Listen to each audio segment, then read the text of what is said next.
Bismillahirrahmanirrahim. Assalamualaikum warahmatullahi wabarakatuh. Alhamdulillah ala fadlihi wa ihsanih wa syukru lahu ala taufiqihi wa amtinanihi. Wa ashhadu an la ilaha illallah wahdahu la syarika lah. Wa ashhadu anna Muhammadan abduhu wa rasuluh sallallahu alaihi wa ala alihi wa ashabihi wa man tabi'ahum bi ihsanin ila yaumiddin wa sallama tasliman katsira. Amma ba'd, ma'asyiral muslimin wal muslimat rahimani wa rahimakumullah, jamaah yang dirahmati Allah Subhanahu wa taala. Alhamdulillah, kita tentunya membuka dengan pujian kepada Allah Subhanahu wa taala. Kita ucapkan alhamdulillah atas kesempurnaannya dan alhamdulillah atas nikmat-nikmatnya. Begitu pula alhamdulillah atas kebaikan-kebaikannya yang tidak terhingga. Pada malam hari ini kita mendapatkan kebaikan yang besar. Allah mudahkan kita untuk kembali berkumpul di majlis ilmu. Fa nasallallahu subhanahu wa ta'ala bi asma'ihil husna wa sifatil ula an yaj'ala hadzal majlis majlisan mubarakah. Kita mohon kepada Allah Subhanahu wa taala, mudah-mudahan majlis kita pada malam hari ini menjadi majlis yang diberkahi olehnya. Amin. Jamaah yang dirahmati Allah Subhanahu wa taala, kita akan melanjutkan mengambil faedah dari kitab Riyadhus Shalihin min kalami Sayyidil Mursalin. Dan kita akan masuk ke kitab baru setelah Kitabul Fadhail, ya. Ada beberapa bab yang kita lewati, langsung ke kitab yang baru tentang Kitabul Ilmi. Menuju ke memulai dari kitab yang baru, yaitu Kitabul Ilmi. Kitab yang membahas tentang masalah ilmu dan keutamaannya. Dan dimulai dengan babu fadlil ilmi, bab keutamaan ilmu. Al-Imam Nawawi membawakan di sini Kitabul Ilmi, kitab tentang ilmu, ya, setelah Kitabul Fadhail, setelah kitab tentang keutamaan amalan. Dan membawakan bab yang pertama dari Kitabul Ilmi, kitab tentang ilmu ini, tentang keutamaan ilmu. Ilmu yang dimaksud di sini ilmu apa? Kalimat ilmu, ya, ketika disebutkan secara mutlak, ya, di dalam agama kita, dalam ayat, di dalam hadis, ya, yang dimaksud dengan ilmu adalah ilmu tentang syariat. Yang dimaksud dengan ilmu di dalam ayat maupun hadis yang Allah memuji orang yang memilikinya, yang Allah sebutkan keutamaan-keutamaannya, ya. Yang dimaksud adalah ilmu syariat, ilmu tentang agama Allah Subhanahu wa ta'ala. Jadi yang kita bahas ini keutamaan ilmu apa? Ilmu tentang agama Allah Subhanahu wa ta'ala. Dan ilmu tentang agama Allah, mengilmui tentang agama Allah, ini kedudukannya sangat tinggi di dalam agama kita. Karena ini adalah merupakan perkara yang pertama, ya, yang harus dimiliki, yang harus diwujudkan dalam menjalankan agama Allah Subhanahu wa ta'ala. Karena tidak mungkin agama Allah itu akan dijalankan, ya, kecuali dengan ilmu, ya. Oleh karena itu kita mendapatkan di dalam Al-Quran Allah berfirman, fa'lam annahu la ilaha illallah. Fa'lam, ya, ketahuilah, dimulai dengan ilmu, ya. Tentang apa? Tentang la ilaha illallah. Ini merupakan pondasi dari agama Allah. Pondasi dari agama Allah, kunci masuk ke dalam surga, kuncinya surga adalah kalimat la ilaha illallah.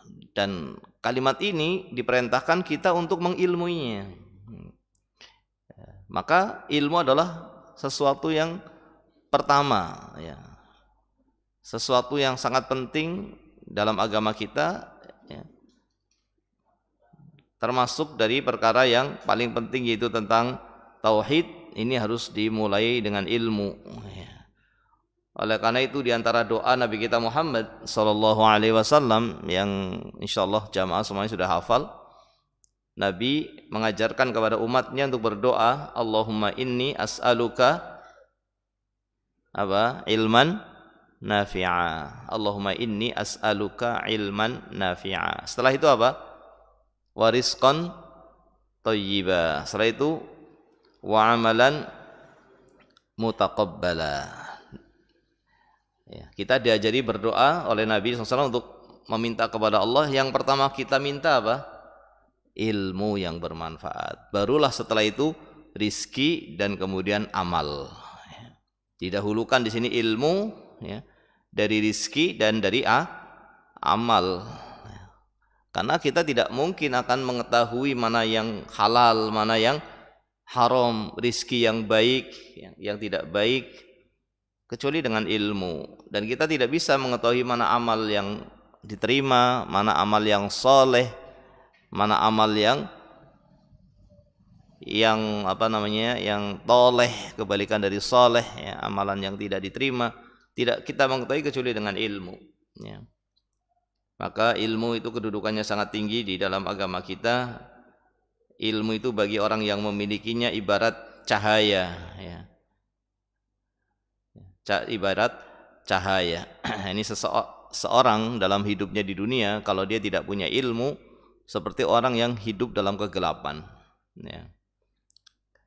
Dan orang yang punya ilmu inilah orang yang tidak di atas kegelapan, tapi di atas cahaya, sehingga dia bisa mengetahui kemana dia harus melangkah, apa yang harus dia lakukan untuk kebahagiaan di dunia dan di akhirat, ya. Nah, oleh karena itu kita akan dapatkan banyak sekali tentang keutamaan ilmu yang disebutkan di dalam Al-Quran, dan di sini akan dibawakan di antaranya. Di sini disebutkan oleh Al-Imam Nawawi rahimahullah dalam kitab Riyadhus Shalihin. Imam Nawawi memulai dengan ayat qala Allah Ta'ala wa qur rabbi zidni ilma. Wa qur rabbi zidni ilma. Ini ayat yang pertama yang dibawakan oleh Imam Nawawi rahimahullahu ta'ala, di mana Allah memerintahkan kepada Nabi kita Muhammad sallallahu alaihi wasallam, dan ini juga perintah untuk umatnya, agar apa? Agar berdoa kepada Allah. Apa doanya? Rabbi zidni ilma. Ya Allah, ya Rabb, tambahilah aku ilmu. Di sini minta ditambahi ilmu, bukan minta ditambahi yang lain. Ini menunjukkan apa? Berarti yang sangat penting dalam hidup ini adalah ilmu, lebih penting dari yang lain-lainnya, ya.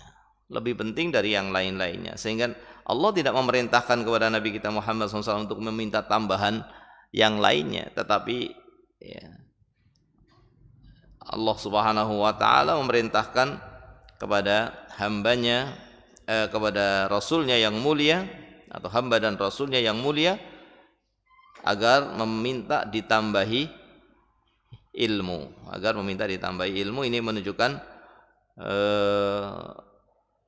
bahwa ilmu adalah sesuatu yang dibutuhkan oleh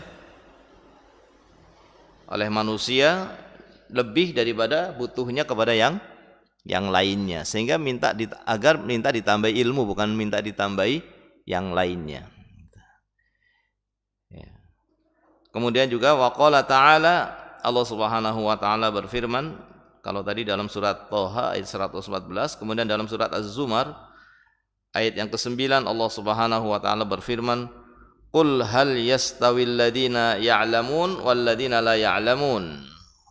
Katakanlah wahai Muhammad sallallahu alaihi wasallam, Allah memerintahkan nabinya untuk mengatakan, ya, sebagaimana tadi Allah memerintahkan nabinya untuk berdoa. Apa yang harus dikatakan? Katakanlah kepada umatmu, hal yastawil ladina ya'lamun wal ladina la ya'lamun. Apakah sama orang yang berilmu dengan orang yang tidak berilmu? Ini pertanyaan tapi tidak butuh jawaban.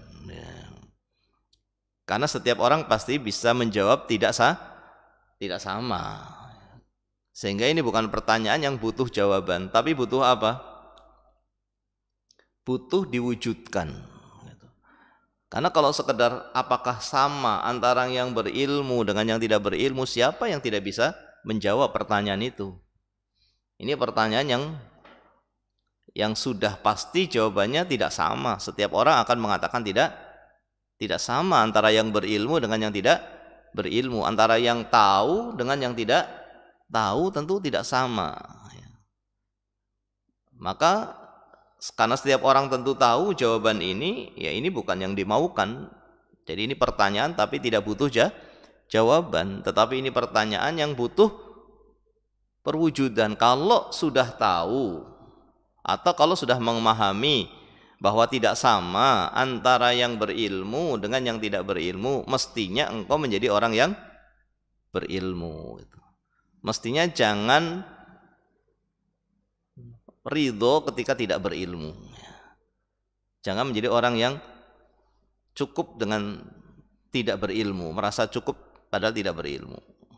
Ridho ketika mendapati dirinya tidak berilmu. Hendaknya menjadi orang yang mencari ilmu, hendaknya menjadi orang yang mempelajari perintah Allah Subhanahu wa ta'ala. Ini Allah Subhanahu wa ta'ala telah menurunkan syariatnya, menurunkan perintah-perintahnya, menurunkan larangan-larangannya. Kewajiban yang pertama agar kita menjadi orang yang bisa mewujudkan maksud diciptakannya kita di dunia ini, yaitu untuk beribadah kepada Allah, adalah dengan mempelajari perintah-perintah dan larangan-larangan tersebut. Kita harus punya sifat ingin tahu. Ingin tahu perintah Allah itu apa, larangan Allah itu apa. Ini orang yang bahagia. Adapun orang yang tidak peduli perintah Allah apa, larangan Allah apa, ini tanda bahwa dia tidak akan beruntung. Ini tanda kebinasaan, ya. Tanda kebahagiaan dia adalah memulai dalam kehidupannya menjadi orang yang ingin tahu perintah-perintah Allah. Kemudian dia wujudkan dengan menghadiri majelis ilmu, dengan bertanya kepada para ulama, sehingga menjadi orang yang berilmu, menjadi orang yang tahu tentang agama Allah Subhanahu wa ta'ala. Ayat ini jelas sekali menunjukkan bahwa ilmu, kedudukannya sangat tinggi, karena tidak sama antara yang berilmu dengan yang tidak berilmu. Kemudian disebutkan lagi ayat yang lainnya di dalam surat Al-Mujadalah ayat 11. Allah Subhanahu wa ta'ala berfirman, yarfa'illahu alladhina amanu minkum walladhina utul ilma darajat. Makna dari ayat ini disebutkan oleh sebagian para ulama, ay yarfa'illah al-alim al-mu'min 'alal mu'min ghairil alim ghairil faqih darajat. Allah berfirman, Allah akan mengangkat, yarfa'illah, Allah akan mengangkat alladzina amanu, orang-orang yang beriman di antara kalian dan orang-orang yang diberi ilmu. Allah akan mengangkat mereka itu darajat dengan beberapa tingkatan. Diangkat bukan satu tingkat, tapi diangkat dengan tingkatan yang banyak.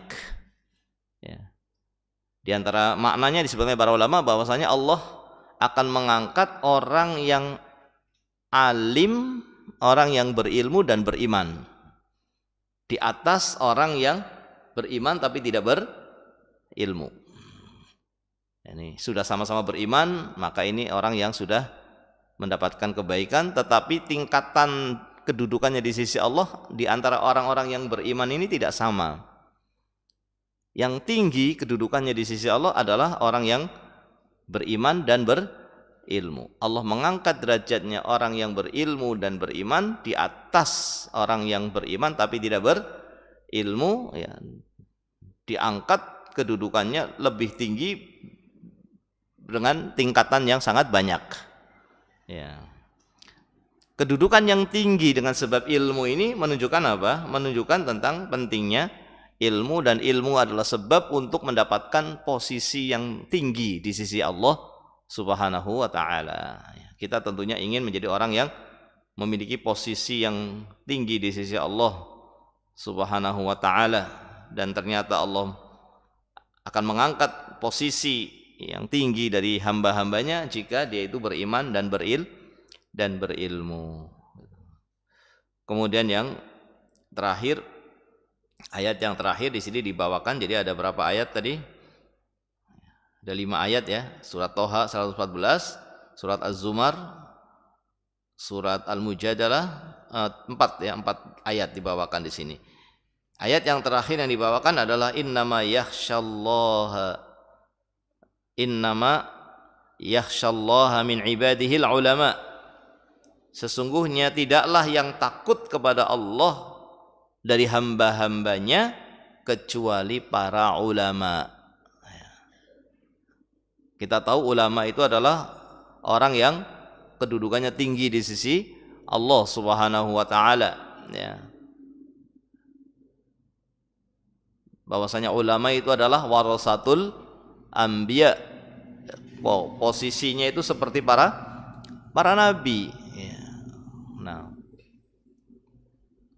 di umat Nabi Muhammad SAW kita tahu bahwa setelah diutusnya Nabi Muhammad SAW tidak ada lagi para nabi.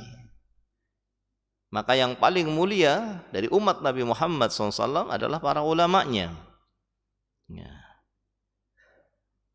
Dan Allah Subhanahu wa taala menyatakan bahwa tidaklah yang takut dari hamba-hambanya kecuali para ulama.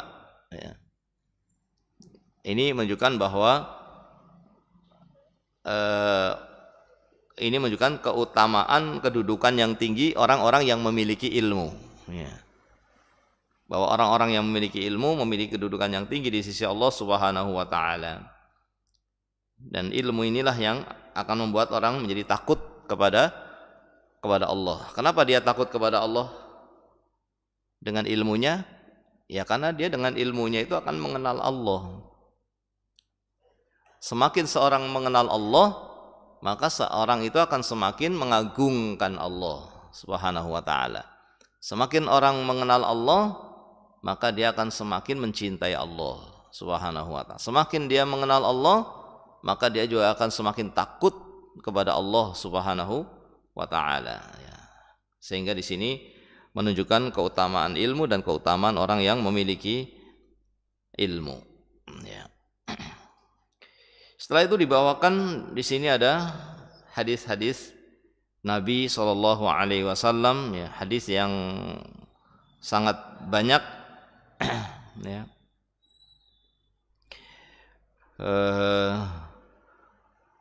Ada sekitar berapa hadis ini? Ya. Dalam keutamaan ilmu dibawakan di sini ada 17 hadis, ya. Dibawakan ada 17 hadis tentang keutamaan ilmu. Hadis yang pertama hadis Muawiyah, wa an Muawiyah radhiyallahu taala anhu, hadis yang dikeluarkan oleh Imam Bukhari dan oleh Imam Muslim. Qala Rasulullah sallallahu alaihi wasallam, Rasulullah SAW bersabda, man yuridillahu bihi khairan yufaqihu fid din. Ini hadis yang tidak asing di telinga kita semuanya, di pendengaran kita semuanya. Hadis yang disepakati oleh Imam Bukhari dan oleh Imam Muslim dari sahabat Muawiyah radhiyallahu taala anhu. Nabi SAW menyebutkan apa? Man yuridillah, barang siapa yang Allah inginkan, bihi, ya. Barang siapa yang Allah inginkan padanya khairan, kebaikan, maka orang itu yang Allah inginkan kebaikan itu, orang itu Allah akan yufaqihu fiddin, Allah akan fahamkan dia terhadap agamanya. Di sini ada kalimat khairan, ya, menunjukkan bahwa kebaikan, tanda kebaikan, ya, tanda kebaikan itu adalah fahamnya seseorang terhadap agama.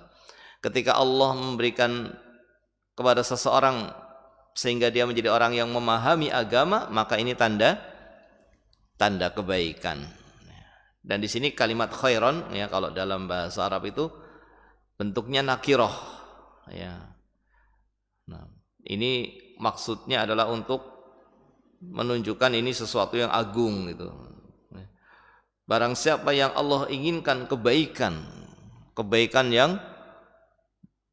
yang mencakup segala sisi, ya, kebaikan yang akan dirasakan di dunia dan di akhirat.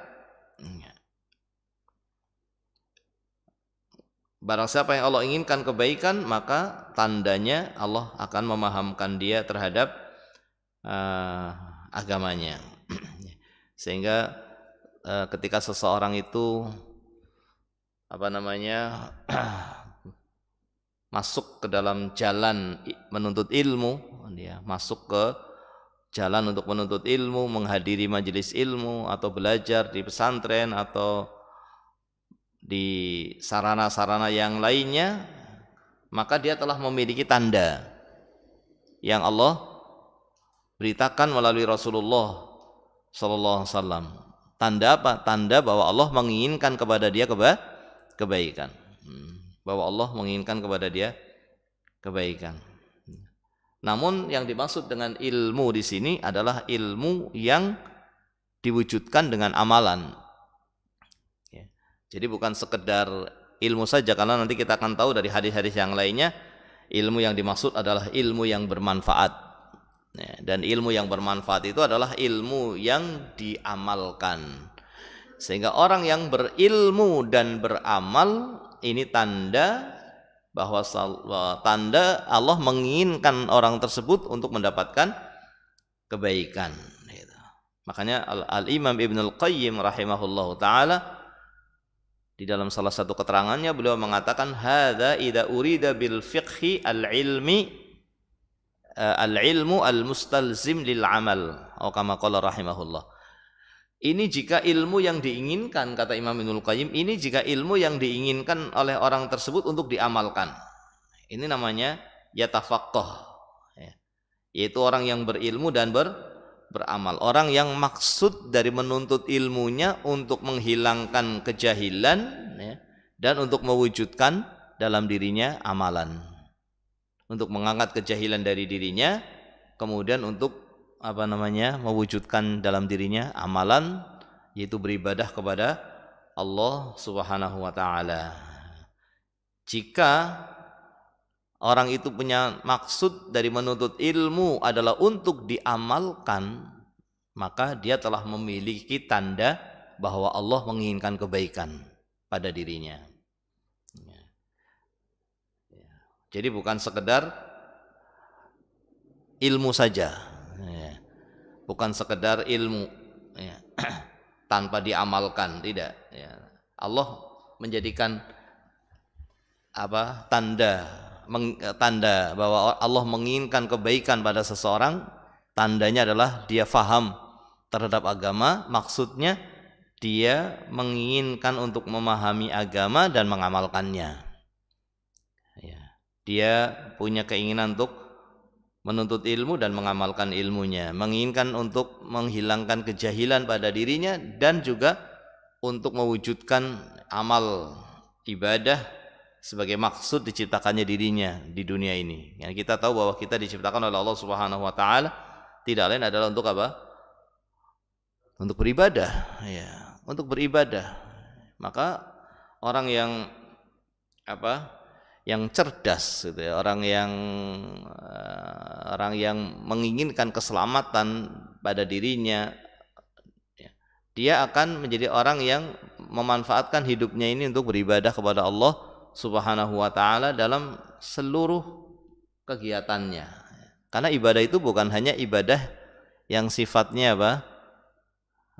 sholat, puasa, ya, zakat, baca Quran, tidak. Tapi di sana bahkan ada amalan-amalan yang sifatnya kebiasaan, tapi bisa bernilai ibadah. Itu. Ada yang sifatnya kebiasaan, seperti makan, minum. Ini kan cuma kebiasaan. Tapi bagi orang yang betul-betul memahami arti kehidupan dan menginginkan kebahagiaan di dunia dan di akhirat, kebiasaannya pun menjadi ibadah, bernilai ibadah. Makannya pun bukan hanya sekedar untuk kebiasaan. Makan itu bukan untuk sekedar mengenyangkan perutnya, tetapi dia menginginkan dengan makannya itu menjadi orang yang bisa beribadah. Menginginkan dengan tidurnya supaya nanti bisa beribadah, gitu. Supaya bisa kuat dalam beribadah. Ini orang yang cerdas, gitu. Orang yang betul-betul menginginkan kebaikan, ya, untuk dirinya. Karena memang maksud diciptakannya kita adalah untuk beribadah kepada Allah Subhanahu wa taala. Maka seluruh aktivitas kita sebagaimana dalam Al-Qur'an, inna salati wa nusuki wa mahyaya wa mamati lillahi rabbil alamin. Semua aktivitas kita untuk Allah Subhanahu wa taala, karena Allah Subhanahu wa taala. Sampai pun kebiasaannya itu menjadi sesuatu yang bernilai ibadah. Ya, tapi kalau orang yang lalai dari hal ini, malah sebaliknya, ibadahnya jadi kebiasaan. Sholatnya itu hanya kebiasaan, sehingga tidak mendapatkan pahala yang sempurna karena hanya untuk kebiasaan saja. Tapi kalau para ulama, mereka orang-orang yang betul-betul memahami arti kehidupan, mereka orang-orang yang berilmu, ya, dan menginginkan amal dari ilmunya, mereka orang-orang yang takut kepada Allah, ya, maka seluruh aktivitasnya lillahi ta'ala untuk mendapatkan keridhaan Allah. Bukan hanya ibadahnya, tapi juga kebiasaannya. Kebiasaannya itu adalah untuk mendapatkan ridhonya Allah, dan ibadah-ibadah yang dia lakukan hanya adalah untuk mendapatkan balasan nanti di akhirat, ya, untuk mendapatkan balasan nanti di akhirat. Ini yang namanya ikhlas, ya, yaitu meniatkan dari ibadah yang dia lakukan untuk mendapatkan balasan di akhirat, ya, dan juga untuk mencari ridhonya Allah Subhanahu wa ta'ala, ya. Jadi di sini Nabi SAW mengatakan, barang siapa yang Allah inginkan, barang siapa yang Allah menginginkan kepadanya kebaikan, ya, kebaikan di dunia, kebaikan di akhirat, menjadi ahli surga, apa tandanya? Allah akan memahamkan dia terhadap ilmu atau terhadap agamanya, memahamkan dia terhadap agamanya. Yang dimaksud dengan memahamkan terhadap agamanya adalah menuntut ilmu dan mengamalkan ilmu, ya.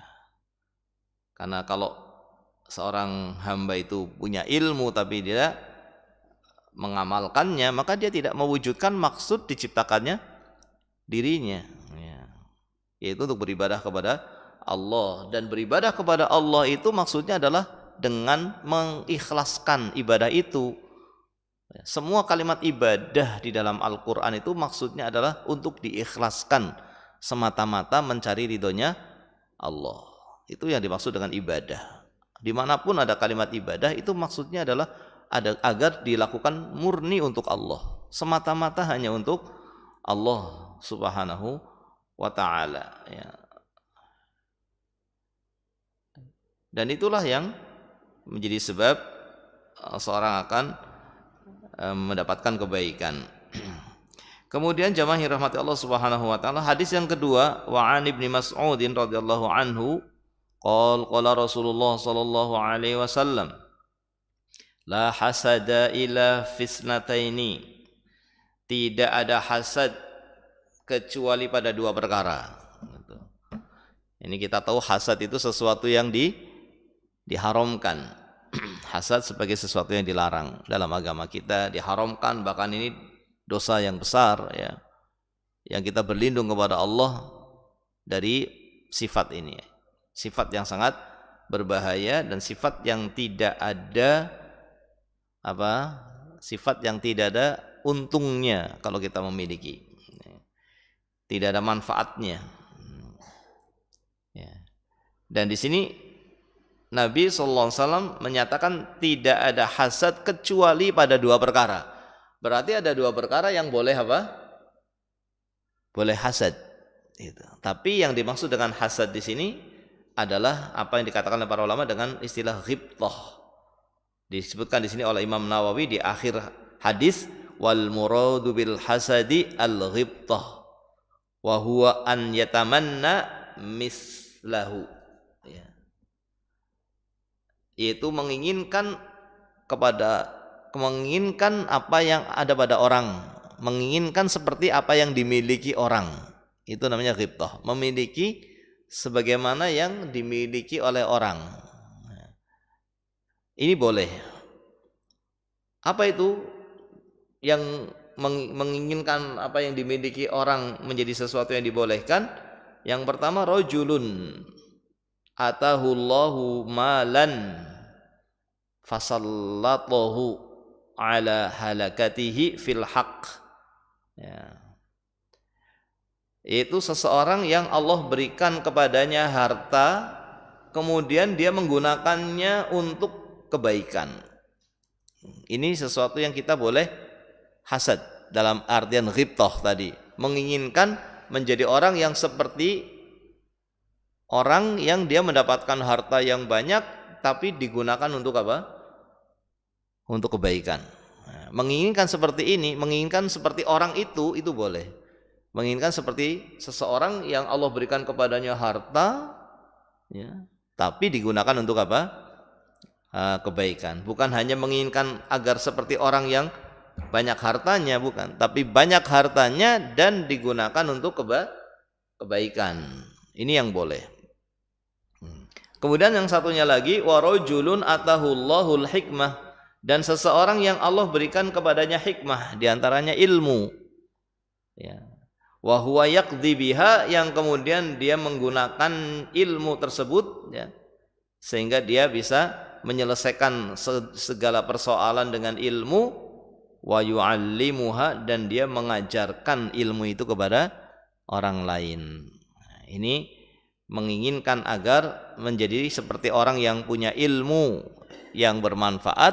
Ini juga hasad yang diperbolehkan.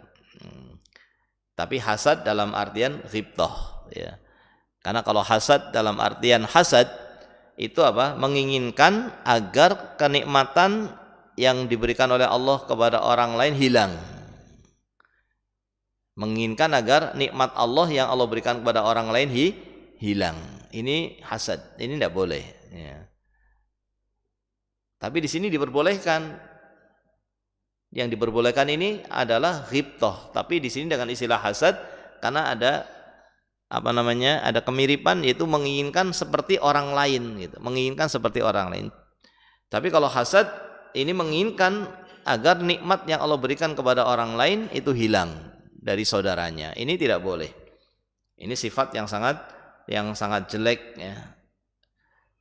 Menginginkan agar kebaikan yang Allah berikan kepada orang lain itu hilang darinya. Ini akhlak yang sangat jelek, yang kita harus membersihkan hati kita dari akhlak ini, karena tidak ada manfaatnya.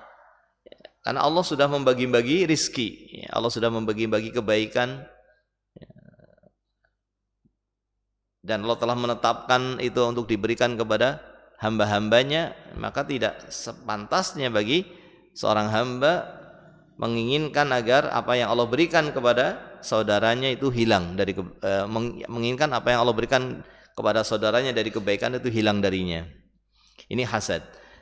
Adapun yang dimaksud di sini bukan hasad ini, tetapi menginginkan seperti orang lain yang punya harta, banyak harta, tapi digunakan untuk kebaikan. Menginginkan seperti orang lain yang banyak ilmu dan mengajarkan ilmunya dan mengamalkan ilmunya. Nah, di sini menunjukkan apa? Pentingnya ilmu, keutamaan ilmu, sehingga diperbolehkan, ya. Diperbolehkan untuk memiliki sifat ini, karena ini sifat yang bagus, sifat yang Dan di sini menunjukkan tentang keutamaan ilmu, ya. Karena seorang itu diperbolehkan untuk menginginkan pada dirinya untuk memiliki ilmu yang diamalkan, memiliki ilmu yang diajarkan sebagaimana yang didapatkan atau yang ada pada saudaranya. Kemudian hadis berikutnya, hadis an Abi Musa radhiyallahu anhu qala Nabi sallallahu alaihi wasallam, Nabi SAW bersabda, "Mathalu ma ba'atsani Allahu bihi minal huda wal ilmi kamathali ghaitsin asaba ardhan." Permisalan antara apa yang aku diutus, yaitu Nabi Muhammad SAW diutus, permisalan antara apa yang dibawa oleh Nabi Muhammad SAW dari petunjuk dan ilmu, permisalannya seperti ghais. Ghais itu apa? Seperti air hujan. Asaba ardon, yang jatuh di atau yang menjatuhi bumi. Ini di sini Nabi Muhammad SAW mempermisalkan al-huda atau ilmu dipermisalkan seperti air hujan. Air hujan yang mengenai apa? Yang mengenai bumi. Air hujan yang mengenai tanah, begitu. Ini dimisalkan air hujan yang mengenai tanah itu seperti ilmu yang mengenai manusia, ilmu yang sampai kepada manusia, ilmu yang kita dengar, yang kita pelajari, ya, itu diibaratkan seperti air hujan yang mengenai tanah. Bagaimana permisalannya? Fakanat minha ta'ifatun thayyibatun qabilatil ma'a fa'ambatatil kala. Di sana ada tanah yang bagus, tanah yang subur. Ketika turun hujan, apa yang terjadi? Ketika turun hujan, di situ ada tanah yang subur, maka tentunya akan tumbuh dari tanah itu apa? Tanaman, ya, akan tumbuh tanaman-tanaman ketika turun hujan. Ya. Hujan itu menjadi sebab tumbuhnya tanaman yang ada di tanah tersebut. Ini permisalan yang pertama. Ya. Wal ushba al-katsir, sehingga tumbuhlah tanaman dan tumbuhlah rumput yang banyak. Wa kana minha ajadib, di sana juga ada tanah yang kalau terkena air hujan tidak tumbuh tanaman, tapi tanah ini bisa menahan air, ya, bisa menahan air, bisa menyimpan air. Amsakatil ma. Jadi masih ada manfaatnya apa tidak tanah ini? Masih bisa nahan air, masih bisa nyimpen air. Tanah masih bisa nyimpen air. Fanafa'allahu bihannas, meskipun tidak tumbuh tanaman karena tidak subur, tidak tumbuh tanaman, tapi air hujannya itu tersimpan di situ. Ya. Sehingga manusia masih bisa mengambil manfaat dari tanah itu, yaitu mengambil apanya? Mengambil airnya, ya, mengambil airnya. Ya. Kemudian yang ketiga, fasyaribu minha, sehingga manusia bisa mengambil airnya untuk minum darinya. Wasaqau wazara'u, sehingga bisa mengambil air untuk disiramkan, dijadikan sebagai apa? Irigasi, ya, sehingga bisa digunakan sebagai irigasi. Ini jenis tanah yang kedua. Yang ketiga, wa asaba ta'ifatun minha ukhra innama hiya qi'anun la tumsiku ma'an wala tambutu kala. Jenis yang ketiga adalah tanah yang dia itu nggak bisa menahan air pun tidak bisa. Air nggak bisa masuk ke dalamnya, nggak bisa menahan. Ya, ketika turun hujan ya airnya hanya lewat dan tidak tertahan di tanah itu, dan juga tidak menjadi sebab tumbuhnya tanaman. Tanah itu bukan tanah yang subur. Ya. Ini jenis tanah yang ketiga. Fadzalika masalu man faquha fi dinillah. Demikianlah permisalan orang yang faham terhadap agama Allah. Wa nafa'ahu ma ba'atsani Allahu bihi. Yang Allah memberikan manfaat kepada ilmunya dari apa yang aku diutus oleh Allah dengannya. Fa'alima wa'allama, sehingga dia menjadi orang yang berilmu dan mengajarkan ilmunya. Wa masalu man lam yarfa' bidzalika ra'sa. Dan ini juga menunjukkan permisalan adanya orang yang tidak mau menuntut ilmu sama sekali, tidak mau mencari ilmu, ya. Mendengarkan tapi tidak mau memahaminya, mendengarkan tapi tidak mau mendengarkannya. Walam yaqbal hudallah, dia tidak menerima petunjuk Allah.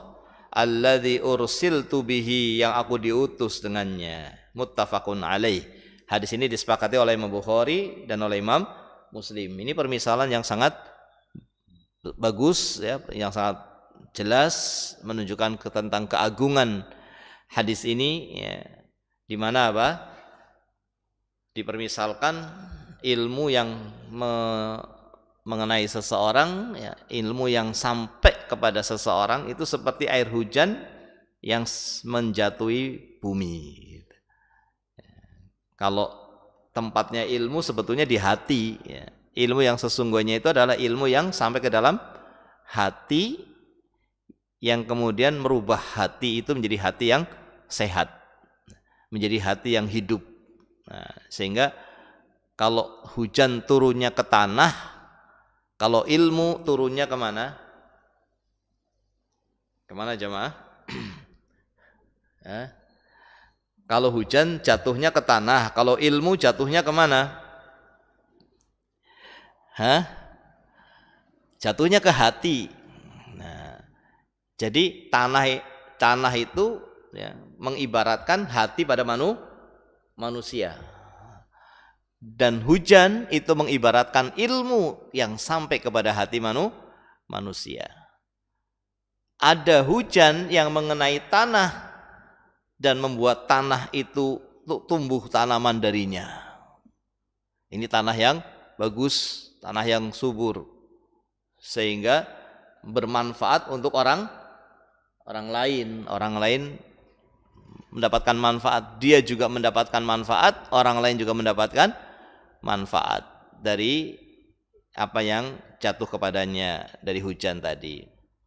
Ya, jadi tanahnya bagus, orang lain juga bisa mendapatkan apa? Manfaat. Yang kedua, apa? Tanah yang bisa menyimpan air, tapi tidak menumbuhkan tanaman. Jadi untuk dia sendiri tidak bermanfaat, tetapi masih bisa bermanfaat untuk orang lain. Tanah itu sendiri bukan tanah yang bagus, tapi orang lain masih bisa ngambil manfaat. Mengambil apanya? Mengambil airnya. Bisa diambil airnya untuk dipakai minum, untuk dipakai menyiram tanaman di tempat yang subur, gitu. Yang ketiga, ada tanah yang sama sekali nggak bisa nyimpen air, nggak subur. Nah, ini ibarat hati manusia. Ada yang ketika mendapatkan ilmu itu karena hatinya bagus, ilmu itu diterima oleh dirinya dan memperbaiki apa? Hatinya. Semakin tambah ilmu, semakin baik hatinya dan semakin baik amalan dia. Karena amalan itu sebetulnya diperintah oleh hati yang baik, ya. Tangan bergerak, mata melihat, telinga mendengar, itu karena baiknya hati yang ada pada dirinya. Dan hati yang baik ini, ya, Kenapa membuat tangan bergerak, ya, dan membuat mata melihat pada hal-hal yang diridhoi oleh Allah Subhanahu wa taala? Karena sebab adanya ilmu, ya. Adanya ilmu yang mengenai hatinya, dan kemudian dia mengambil manfaat dari ilmu tersebut sehingga tangannya digunakan untuk hal-hal yang diridhoi Allah, kakinya dijalankan kepada tempat-tempat yang diridhoi Allah, penglihatannya digunakan untuk melihat hal-hal yang diridhoi Allah, bermanfaat untuk dirinya, dan dia pun mengajarkan apa yang telah sampai dari kebenaran, mengajarkan apa yang telah sampai dari agama Allah, diajarkan kepada orang lain. Nah, ini ibarat tadi hujan yang jatuh pada tanah yang subur. Tapi ada juga orang yang ketika mendapatkan ilmu, dia hafal ayat, dia hafal hadis, tapi nggak faham. Jadi dia itu punya kesibukan mendapatkan dari orang, mendengar ilmu dari orang, kemudian dia hafalkan. Menghafalkan ayat, menghafalkan hadis, menghafalkan beberapa ucapan-ucapan para ulama misalnya, tapi dia nggak paham, nggak paham apa yang dia hafalkan, sehingga ketika ditanya tentang agama Allah, ya dia nggak tahu. Tapi karena dia punya hafalan, masih bisa dimanfaatkan apa tidak? Masih bisa dimanfaatkan. Ya, ini masih bisa diambil hafalannya, oleh orang-orang yang membutuhkannya. Dan kalau orang yang mendapatkan hafalan dari dia, kemudian dia mau mempelajarinya, mengamalkannya, sehingga orang yang mengambil dari dia bisa menjadi baik dengan sebab telah mengambil kebaikan dari dia, dari hafalannya. Yang ketiga, ini orang yang tidak ada hafalan, tidak ada amalan, tidak mau mendapatkan ilmu,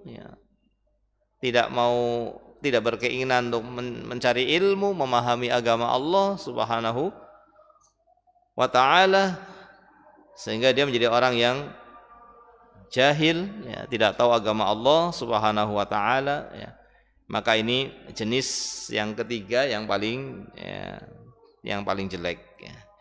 Yang kita tentunya berharap menjadi kelompok yang pertama tadi, seperti orang yang seperti tanah yang subur, sehingga ketika datang hujan membuat